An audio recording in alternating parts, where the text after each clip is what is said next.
They say everyone has a story to tell, but few choose to reveal it. I'm no different. The woman you see, this name, this face, this mask, isn't the person I was born to be. I am a creation of necessity, of survival. But you wouldn't know that, would you? You don't know who I really am. My name is Selene, but you'll never hear anyone call me that.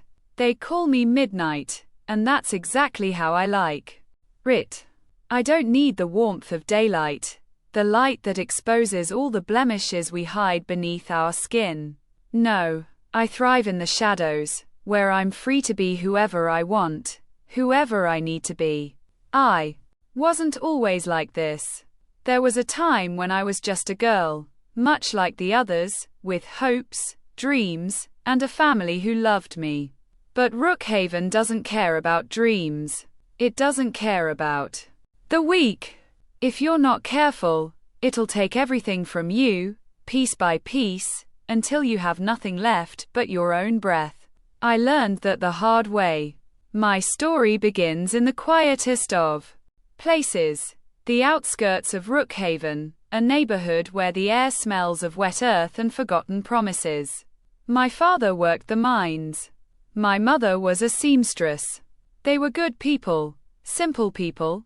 But good doesn't always get you far when the world has a way of crushing anything that isn't made of stone. When I was 15, my world shattered. My father never came home from the mines. They said it was an accident, but I knew better. No one cared. And then my mother, she didn't last much longer. The illness took her within months.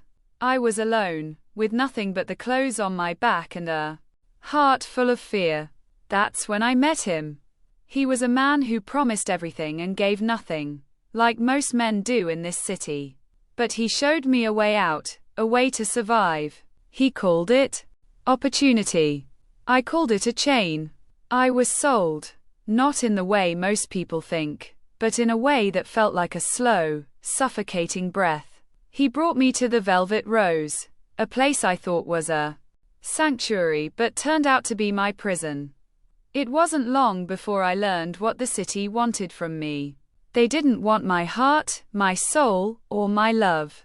They wanted my body, my mind, my secrets. And so I gave them what they wanted, becoming the thing they needed. Midnight. A woman whose name was nothing more than a whisper in the dark, someone who could give them what they craved without asking for anything in return. Years passed, and I became good at it. Too good. The Velvet Rose was my home, my kingdom, where I ruled the night with a cold smile and a practiced grace. I learned to read people, to sense their desires before they even spoke. It was all a game, and I was the master. But it was a dangerous game, one where every move could be your last. And then, just when I thought I'd seen everything Rookhaven had to offer, he came. Dorian. He was unlike anyone I had ever met. There was something about him, something that unsettled me in a way I couldn't explain. He wasn't there for the usual reasons. He didn't come with promises of wealth or power. He came with questions, with eyes that seemed to see right through the walls I'd built around myself. Who are you really? Midnight, he asked me one night. What's behind the mask? It was the first time anyone had dared ask me that, and I hated the way it made me feel, like a piece of myself had been exposed. For a moment, I wanted to push him away, tell him to leave like the others. But I didn't. Instead, I found myself drawn to him, to the mystery he carried. That night, I couldn't sleep.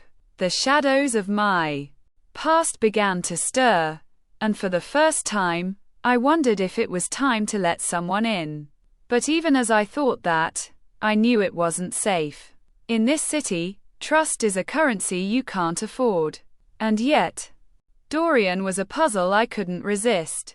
So here I am, telling you my story, at least the parts I'm willing to share. But be careful. You think you know me, but I'm not who you think I am. I'm not just the woman in the dark. I'm more than the some of the secrets I've traded, and if you stay long enough, you might just uncover the truth. But be warned, the truth has a price, and I'm not sure you're ready to pay it.